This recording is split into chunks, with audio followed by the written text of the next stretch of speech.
All right, welcome to Capability Amplifier, and this episode is all about the gap and the gain, the high achiever's guide to happiness, confidence, and success. Of course, it correlates with the upcoming book. And one of the big takeaways in this episode, what you can really look forward to is how to think about a positive moving future, how to direct your employees that way, also your kids, and stay positive all the time and get other people enrolled in a positive moving future as well. How about you, Dan? Any big takeaways that you can think of? Yeah, and I don't think I'm being unrealistic here, Mike, but I think that just grasping a certain concept about how you measure your daily progress can, starting right away, it'll start today and it'll start even more so tomorrow, you will expand a positive zone around yourself. And that will include everybody who works with you, everybody who lives with you. And it's been tried out by more than 20,000 highly successful entrepreneurs in the world, their families, their teams, their clients. And it's a very remarkable way of just thinking about what you do every day that sends you off to bed at night happy, looking forward to an even better tomorrow. All right, so this is a 27-year-old concept, one of the most powerful exercises that exists inside Strategic Coach. You're going to get it today, and it could just change your life. It definitely will make you a happier, more productive person. Hi, this is Dan Sullivan, and this is another very, very exciting. I always look forward to my podcast conversations on the Capability Amplifier. This is with Mike Koenigs. And Mike and I are farm boys from the Midwest who went far afield from our origins. And we were just talking a little bit about, start with cold. Both of us started with cold. You went to warm and I went to colder. And, but I like the four seasons. I'm a four seasons guy, but I've always really enjoyed, winter, and we get pretty cold winters. I'm in Toronto. Mike is in San Diego.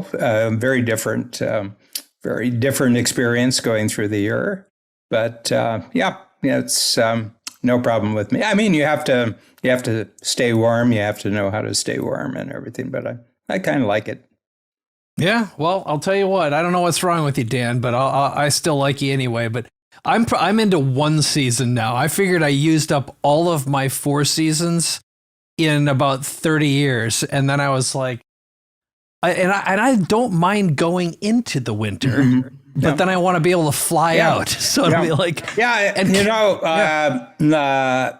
I think that what makes up our liking for, where to spend most of our time is as unique as our entrepreneurial careers. I mean, why we like something and why we don't, it's can't be explained. It's a million different things that settle on one place or not. But Mike, you very graciously agreed that we could spend a few minutes on the new book that Ben Hardy and I and Tucker Max have collaborated on with Hay House and their great publisher, Reed Tracy. And Hay House is just up the road from you. And that's right. And Reed is a fascinating guy. He's a great guy because Louise Hay, who started Hay House, had a office on the same floor as where Reed started off as a CPA, accountant. And she was good at marketing. She was good at promoting. She was good at getting good authors. But as is the case with entrepreneurs, period, she wasn't good at what she wasn't good at. And so one day she just walked across to the accounting firm and said, "Do you have anybody who can just come over and kind of clean things up and put things in order?" And Reed was the person chosen, and he went over, and 2 years later he quit the accounting firm and became the the CFO for her. And at the, when Louise, saw the end coming, she said, you're the person to run this. So Reed has been in charge of Hay House. And they're going through a transformation now because they were, they really are. Really personal improvement niche. As a matter of fact, they were the great niche for personal improvement, Wayne Dyer being one of their, the great authors that they had. But just when I encountered Reed, and then Ben and Tucker really did were the intermediaries. He had made a real shift of going into the entrepreneurial market. And, I met him at Genius Network, where most people in this world I meet at Genius Network. And that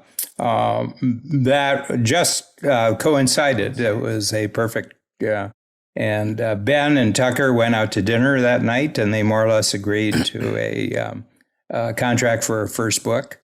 And of course, unusual contract because I'm the author but not the writer, and that was new in their experience because Ben is the writer and Tucker's the strategist. And so we did, Who Not How as the first book. It's been, by their standards, a great runaway bestseller. And in just a few weeks now, we're going to release book number 2. We have a 10-book, a 10-book, 10-year agreement with them, based on success. And so the one that I'm really excited about, because this has been probably, along with the Lifetime Extender, this has been one of the most impactful books and most impactful ideas for strategic coach clients, who are number now around 21,000 who have been in the program, average of 3 years. So a lot of entrepreneurial experience, but it's called The Gap and the Gain. And we just got off an interview that goes out to 100,000 Hay House readers. So that'll go out this week or the next week. And we're really looking forward to it. There's a lot of enthusiasm for this book right now. Well, I think, first of all, I got an early pre-release. I've gotten a couple pre-releases of the book. And the moment I got it, I read it very quickly. And I wrote to Ben and I said, this is even better than Who Not How. And Who Not How is a masterpiece. And I think one of the reasons it's so good is because it's one of those things that's non-obvious, like a lot of your teachings, a lot of your creations, Dan. And yet it's so relevant. And once you hear it, once you see it, once you understand what it is, you see that everyone who's around you who's unhappy lives in the gap. Yeah. And people who are future focused. And one thing that I always say about Dan Sullivan is there's only been a couple of times when I know I've ruffled your feathers. And it's gap conversations. And when you are your happiest and most engaged, it's positive focus, future focus. That's where Dan lives, always in the future. So for the sake of the conversation and get us rolling, why don't you give, I'd like to hear you pitch what the gap and the gain is in the fewest number of words. Yep. So we'll use our Civitas moment here to create followers and buyers of the book. And then I also want to tell everyone where to go right away to get it right after that. So let's begin. Yeah. Well, there's two kinds of human achievers in the world, really successful achievers. Happy, successful achievers and unhappy, successful achievers. Okay. And they do 99% of the same things to be successful. They're skilled, they're talented, they're ambitious. They have a nose for creating value that hasn't been created in a particular way, and they create new value. And they're super fast to spot opportunity. They're super fast to take advantage of opportunity. But there's a crucial difference that makes one of these successful achievers happy and makes the other person. And this is lifetime. Generally, the happy people are happy for a lifetime, and the unhappy people are unhappy for a lifetime.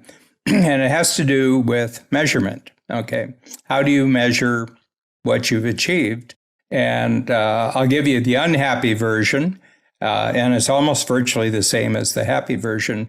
But we have ideals. So we have pictures of the future, and it's usually a picture of ourselves in the future operating at a much higher and with much better results. But it's just a picture. It's just a feeling that we have about the future. And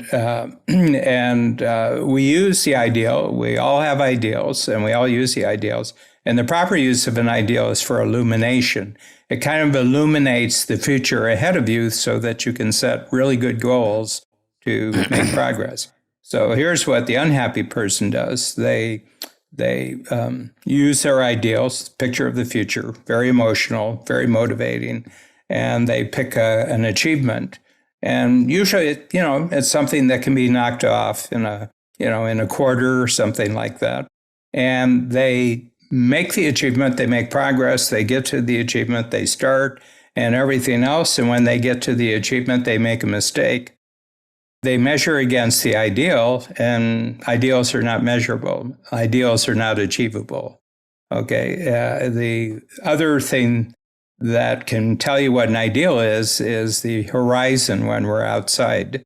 We look out and we see where the earth meets the sky, and we said, I'm going to go there.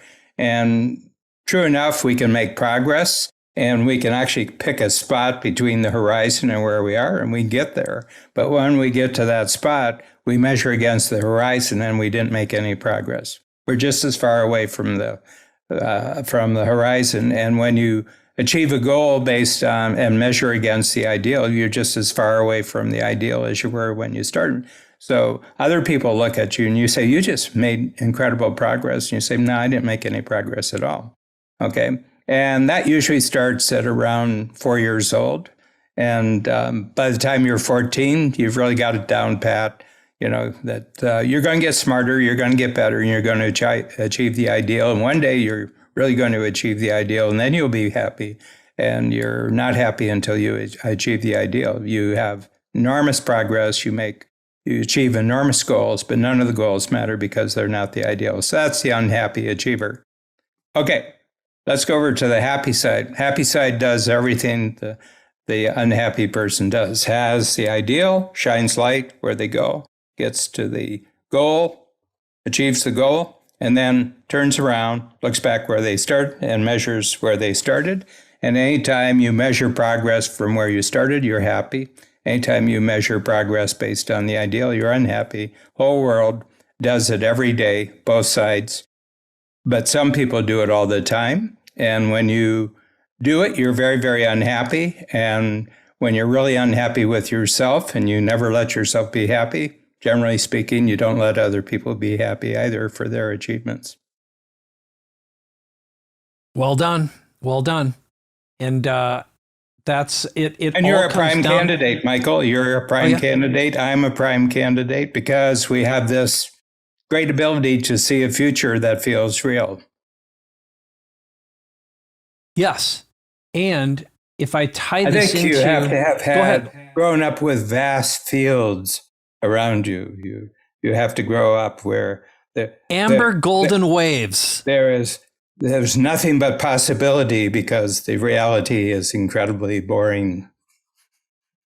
That is so true. I can remember looking out at snow and slush, and I'm like, well, got to make the best of this. Yes. So here's what shows up for me, and it ties back to another episode we did not that long ago, and it's about people who create purpose for other people, which is an incredibly rare and valuable skill to have. And positive moving future is oftentimes the way I describe Dan Sullivan. When people say, well, tell me about Dan, I'll go, positive moving future. Let me explain. And if you can do that for someone else and give them a positive moving future, it creates so much happiness, because hope is probably the greatest gift and service you can provide to another person, and also a meaningful, compelling future for themselves. And I think what I love about the concept, and while you were chatting, I was grabbing a couple nuggets online, and one of them is just the subtitle of this, which is The High Achiever's Guide to Happiness, Confidence, and Success. What I'd like to talk about is some of the tools that you've created over the years that help identify the gap, living in the gap, and also how to visualize your positive moving future. So talk a little bit about that. And when we get introduced as a coach member to the gap and the gain, what's most effective, and what do you see when you show this off the first time and you can see the lights turning on in the room and the ahas occur? Yeah, I think the big thing that I want to get across right off the bat, that this is a concept that I drew out the first time 28 years ago. So it was in a workshop. Oh man, I didn't know it was that long ago. I did it on kind of a flip chart or a whiteboard, whatever it was. And I said, there was somebody who just made me mad because he was extraordinarily talented. He was a movie maker in those days, so it was video, and had extensive experience, worked with Roger Ailes, who, really put Fox News on the, in the mainstream, and Mike Douglas. He worked with Mike Douglas show and everything. So I had tremendous experience, professional experience, and he made videos basically for corporations and for product launches and things like that. And the thing about him was that he was very hard. He was a very hard person. I mean, if you worked with him, I remember once I tried to do a 5-minute video with him, and it was 27 takes. He made me go through 27 takes. And, the one thing about us, Mike, you don't rehearse, either of us, to get a good result. You just start. And he said, no, you have to memorize this and everything like that. And he was just mean to me. I mean, he was just very mean. But people who are mean to other people start off by practicing on themselves. And the way he was mean was that he was very successful, but refused to accept any of the evidence that he was successful. And he's very, very unhappy. So I just got angry one day. And I said, Chuck, I'm going to show you what you're doing right here. And right at the beginning of the book that we're publishing in 3 weeks is the diagram actually that I did that first day. And I just nailed it. I just nailed it. I mean, I don't think I've ever done a diagram for a coach concept where I just haven't altered it since the first time I put it up there. And I said, you're measuring wrong. You're measuring yourself wrong, and you're measuring other people wrong. And I'm just going to show you, it's just a little switch in your brain. And I just went through the explanation, and I drew up the ideal, the achieved goal, the start, and you did it, and you measure against the ideal, and it's bad. And you do it the other way, ideal, goal, start, complete, turn around, measure backwards, it's happy. And I said, all you have to do is do a switch here. And the one thing I want to get across to Mike, it's a bit, if anyone has sailed, there's a line called the plumb line that you draw between where you are. And it's like a straight line that you measure from one destination to another. You're never on that line. You're always going back and forth and back and forth and back and forth. And the gap in the gain is like this. So people say, well, you must never go in the gap at all. And I said, no, not more than 5 times a day. And this is the interesting. They said, what? And I said, yeah. I said, I notice I tighten up. I said, one of the biggest things that I've learned, it's a body sensation. And that I feel myself, my muscles start straining, and I start thinking stressful thoughts. Okay. And I said, yeah, I've just, trained myself. Anytime you feel like that, you're measuring against the ideal. Okay. And so I just say, okay, where did you start? And I measure backwards and I relax like that. And I'm good for an hour or 2 hours. And then I do it again about something else. And so that's the biggest thing. I said, this is not about perfection. This is about progress. And it's every day having achievable progress that you give yourself credit for, and you go to bed happy.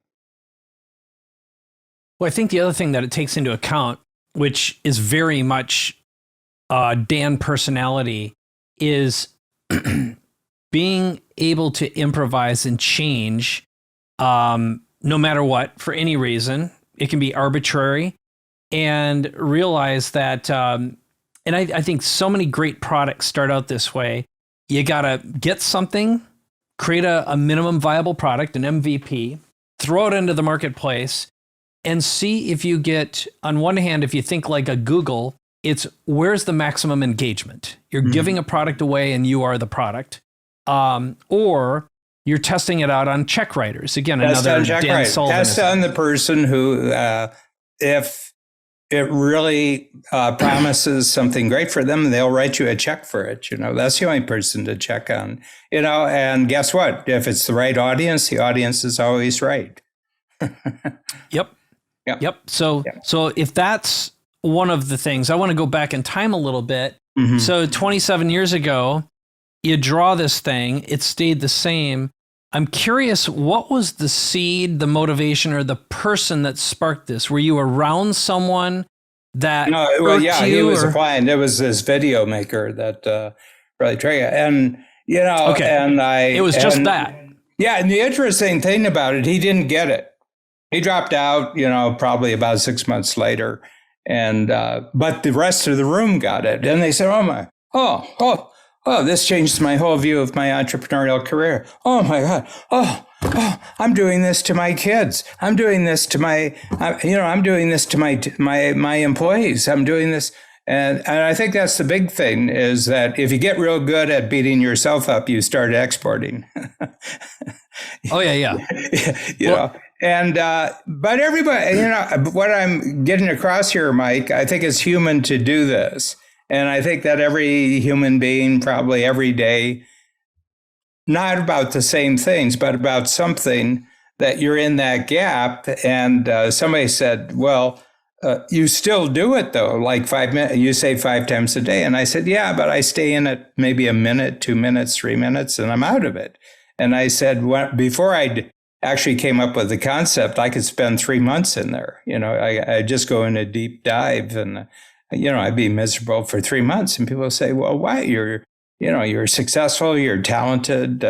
When you're happy, you're funny, and, everything like that. But what I came across is everybody does it. And I think high achievers are more prone to it than not so high achievers. I think the high achievers make extraordinary, what I would say, unrealistic expectations of their future, or how fast a big result is actually going to happen. If it doesn't happen exactly as fast as you want, then you beat yourself up because you failed, and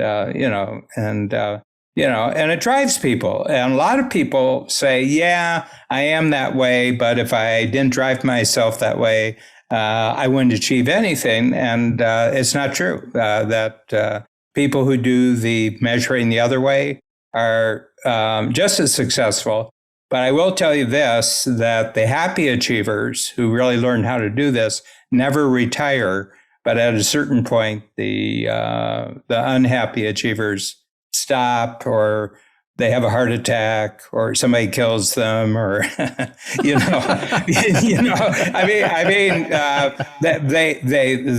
end is never good for unsuccessful high achievers. Yeah, for sure. So a couple things popped into my head while you were describing this. One of them is what I think the unhappy high achiever who's living in the gap, what they have in common is they're constantly comparing themselves to others or this unattainable goal. So it's comparison.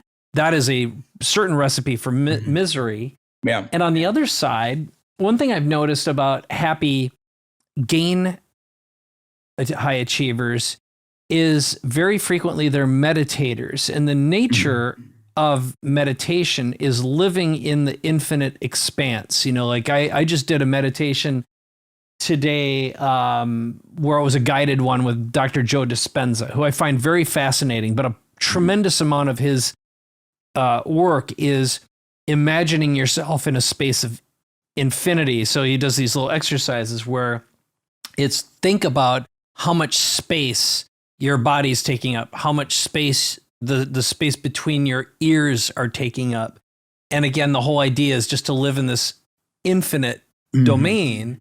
And that is gain thinking. I think the nature of it is it opens yourself up to things just working out the way they need to work out and being open to whatever that is. And it also sensitizes you to opportunity and potential that you wouldn't see if you're living in gap land.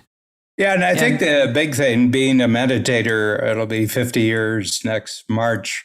And I just learned TM, transcendental meditation 50 years ago. And, it's one of those things that if you get their product, but you never have any further relationship with them, it works better.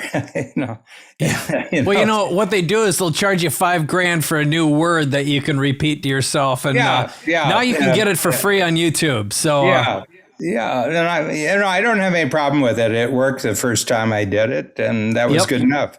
And they say, well, in about 10 years, when you do it, your butt's not even touching the ground. You're actually, and I said, no, I don't need that. No, just nope, don't have any need for levitation. But I do like the meditation. But it has had a big impact, and a lot of things, have, gone for the good in my life. My partnership with Babs is terrific. And, the idea that we had as a business model really works, and it's worked, and Zoom has been great. And I mean, just a lot of things. And, having sort of the free zone category of entrepreneurs, yourself included, Mike, has just made life just really fascinating, really stimulating. And I'm very happy. But one thing is, and this year I just finished 50 years in Toronto. So I moved here 50 years ago. And if I take all my years, I'm 77 right now, and I take them, and I'm a big, the more I'm in Canada, the more I realize I'm an American. And, and I've had this view of America, I'm very, very interested in America. And I think America is just extraordinary. And, but I've 2/3 of my lifetime have actually been living outside of the States, so I've had this sort of little bit of a perspective and a view on it. And this gap thing, I think, is responsible for all the craziness in the United States. And we're seeing a full dose of it in the current setting right now. I mean, and everything else. And it goes back to that Jefferson thing with the Declaration. So 3 people got together. They said, we got to have some copy for tomorrow. And it was Benjamin Franklin and John Adams and Thomas Jefferson were there. And they had to get out a Declaration of Independence, as a product launch. The product was a country, and we're going to launch a new country, and we have to get a message out to the people. And so he starts off, and there's a very interesting story why the life, liberty, and pursuit of happiness, why it got in there, and because I think it was a mistake for a good reason, because the phrase actually came from British philosophy, which was life, liberty, and the pursuit of property, because the British have always based all law on the right to personal property. So to pursue property and get property, they considered the the real foundation stone for leading a very productive and enjoyable life. But they couldn't do it with the colonies because 6 of the colonies were slave states. And in the slave states, slaves were property. And they said to themselves, we can't put this in here because it'll come back to bite us. So what should we have? Thomas, you're good with words, Thomas and Ben and John said, pursuit of better fries, life, liberty, and the pursuit of fries. And I got it. They'll never pin us down on this one. Happiness. We'll just say pursuit of happiness. And well, what does that mean? Well, whatever, whatever you want it to mean. But one of the things that pursuit of happiness means is that you never achieve happiness. So that was 76, so it's 24 years, 235 years. Life, I understand, really good. You want to have life, you want to protect life, liberty, got that clean. Pursuit of happiness creates the biggest, wildest, batshit country in the history of the world. Right on. Yep. Huh? And and everybody's pursuing it. And, you have your likes and dislikes among Americans, everybody does.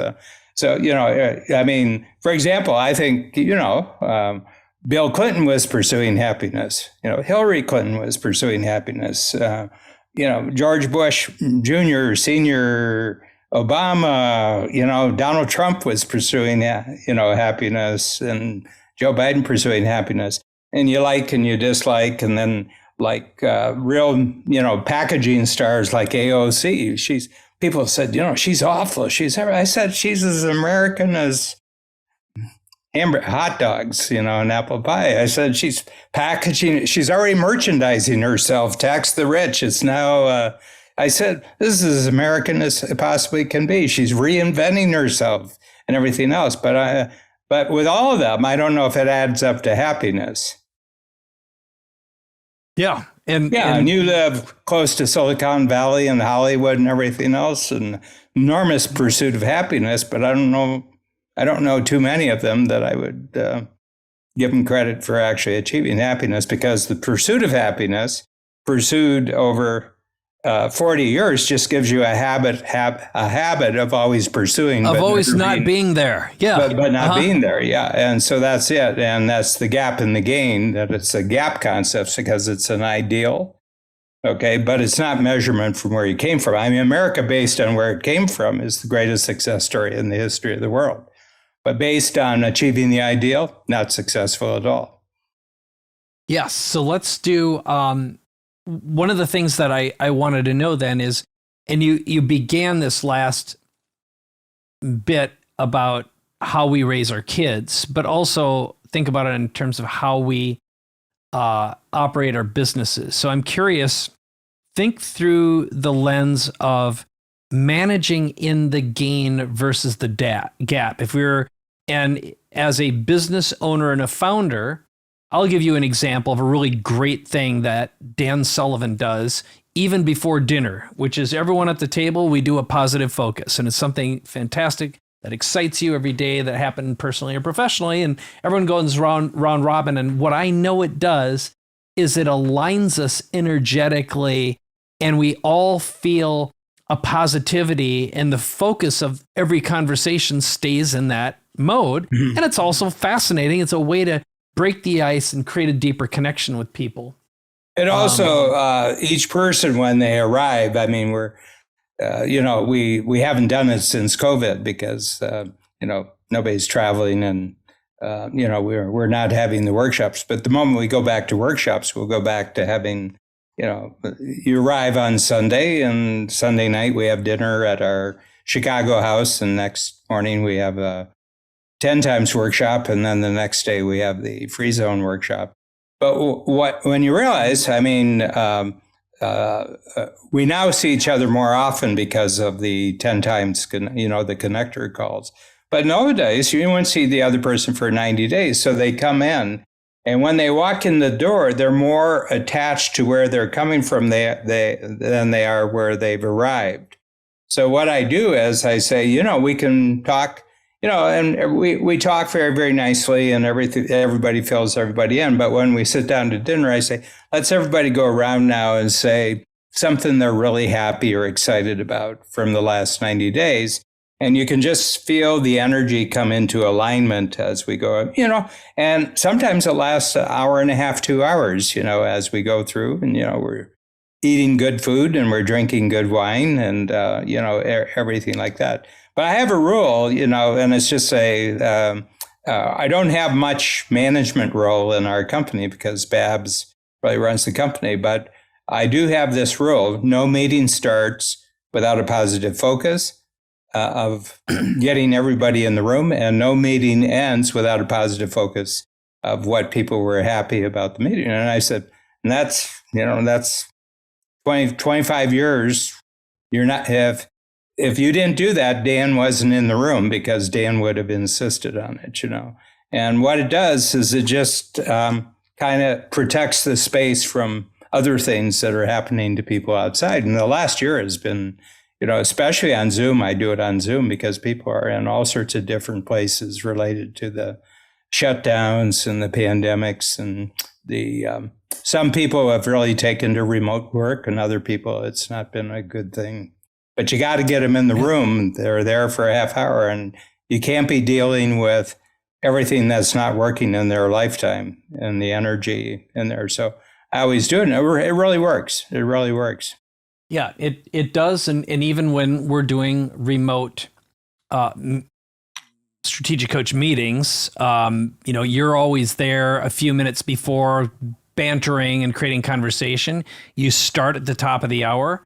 And then the last chunk, what you're exceptional at is creating relevance, connection, and a sense of ownership of every meeting.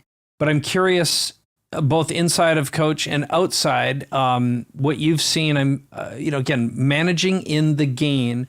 What are some other techniques we as founders and business owners can use that, frankly, it carries over into our family life as well? One of my goals is always, how can I be a great dad? I have less influence now that I'm an empty nester. And, it really starts with asking empowering questions that don't put another person in the defense, but keeps them in a gain mindset, keeps them inspired and motivated to want to come back. That is, you want your kids around as long as possible, hopefully anyway. But the same is true with your team members. So what other strategies do you use? I think you have to choose the part of your life that's going to give you either the best scorecard or the worst scorecard at the end of your life. And family, I think, is at the top of the list.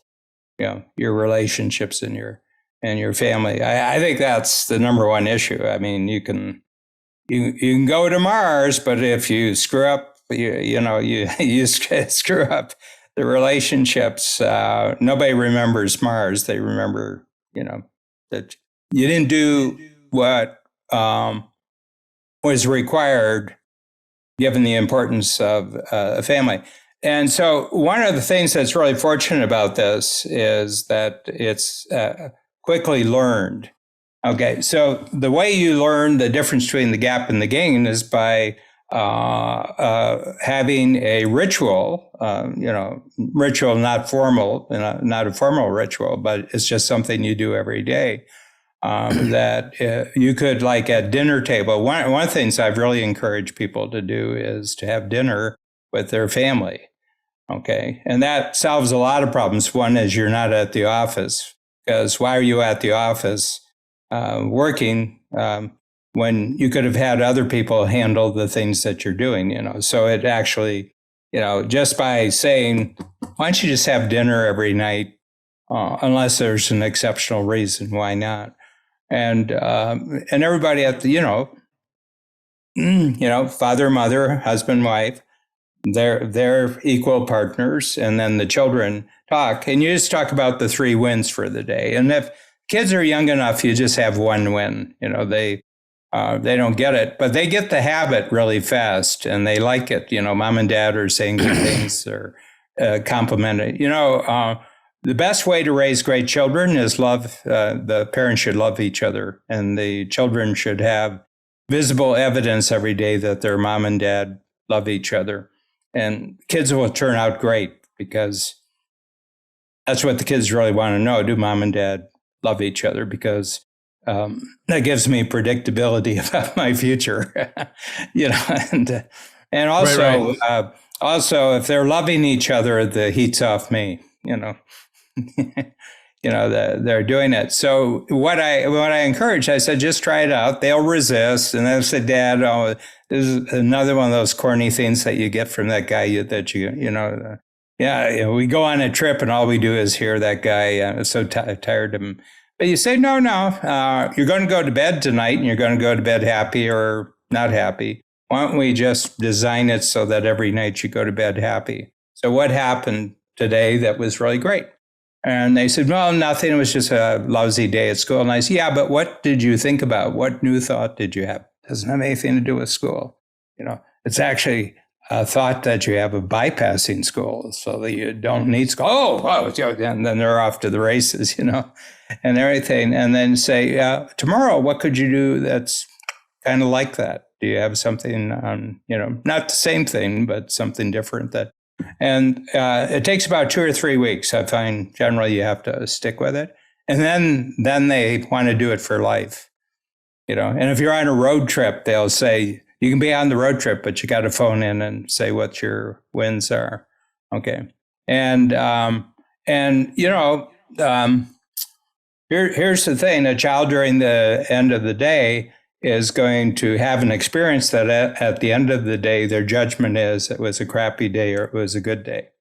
So if you can give them a capability to actually design and create endless good days, that's a good lifetime skill to have.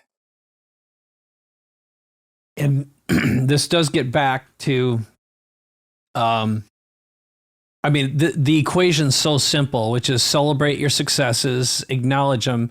But it's based on reality. You're measuring back to where you started. And, it's actually it's not, the problem with ideals, there's no reality to it. It's an imaginative thing because that hasn't happened and you can't measure against it anyway,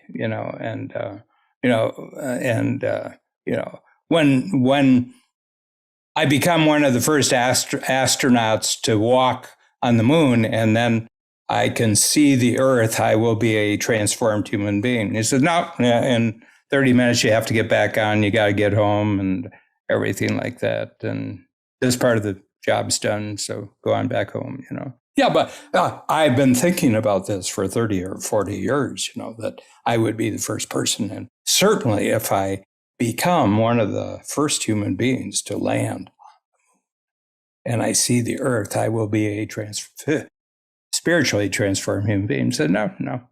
Yeah. First of all, you're going to feel really grimy because you haven't had a bath in 3 days, and and there's still some danger in getting back. So get back on, go through the checklist, get back there. You're expected in Houston next Thursday. Yeah, and they get home, and their wife says, "Now that you're home for a while."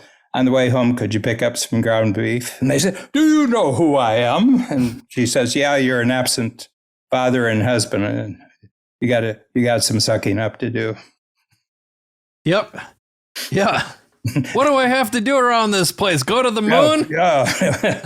Yeah. So the big thing is we create a transformational moment in the future that if we achieve certain things, then we'll be a different person, And you'll achieve certain things that's measurable and it will represent real progress. But if you're asking for a transformation, I'm sorry, that's not a part of goal setting. Yeah. Transformation is actually being happy with what you actually do achieve. That's a big transformation for most people. Yeah. Again, going back to one of the first things, as soon as you start comparing it to someone else or where you thought you'd be, that's where misery kicks in. I'll leave this at one other comment. We can start bringing this one home. But I met a guy, super successful. He had his FU number in the bank. He's about early 50s. And I met him at an event, and he was just miserable, suicidal, and he didn't feel valued. And his point of reference was everything that I've worked for doesn't matter. And the what I've noticed in a lot of successful people, so I'll just say a big batch of billionaires, so I'm measuring it by money and fame and celebrity and status. But what happened is when they were 17 or 21 or some age, they created this target that they wanted to get to. And along the way, they hit their target. And the problem is they didn't reevaluate what mattered. And I think that's, so if you have a static destination and you get there, you'll find out, I think the best way I can describe it is, when you're 5 years old, you might want 1 million gumballs. And finally, if that's what you're focused on and you have 1 million gumballs and you're,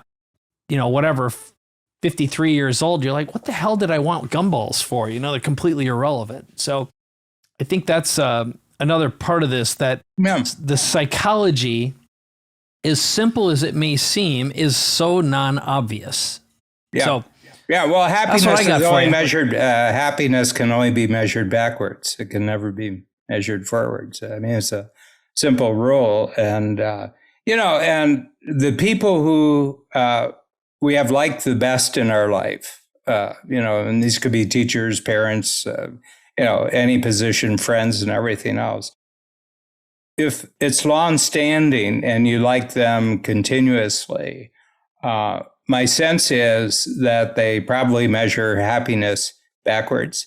And when you're with them, they get you to do that so that you actually appreciate.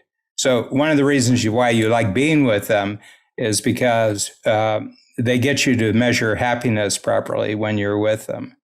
Okay. And, and a lot of people are just intuitive about this because they don't actually, they don't have the diagram and the gap and the gain concept. But I find I'm really good at visualizing thoughts. I'm really good at graphically illustrating thoughts. And it just struck me that if there's 8 billion people on the planet, every one of them sometime during the next 24 hours is going to be both in the gap and the gain.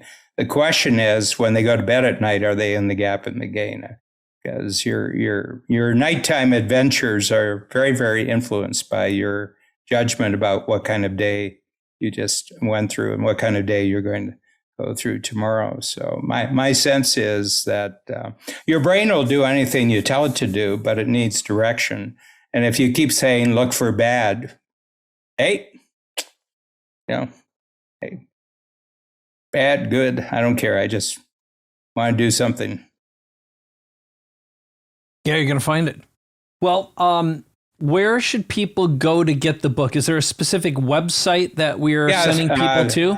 It's thegapinthegain.com and strategicoach.com. And Amazon has it. Amazon, the Gap in the Gain. Great. Well, Amazon will do anything you want it to do, just so that they have your credit card. They love to sell you stuff. That's what I know.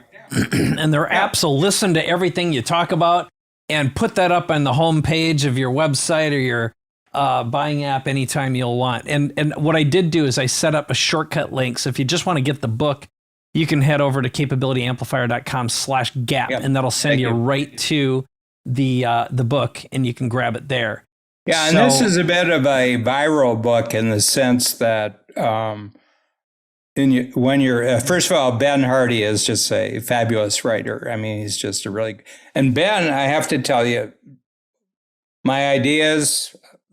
From my standpoint, I said, Ben, the idea works, just do it. And he said, no, I'm going to tear it apart. And he tears the idea apart. He did the same way with the Who Not How. He tears it apart and he puts it back together.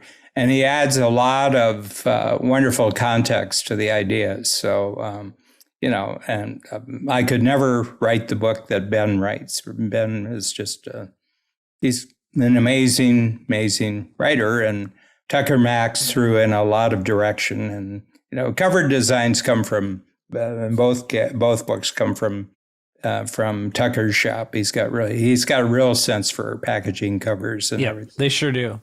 Yeah, and it's very good.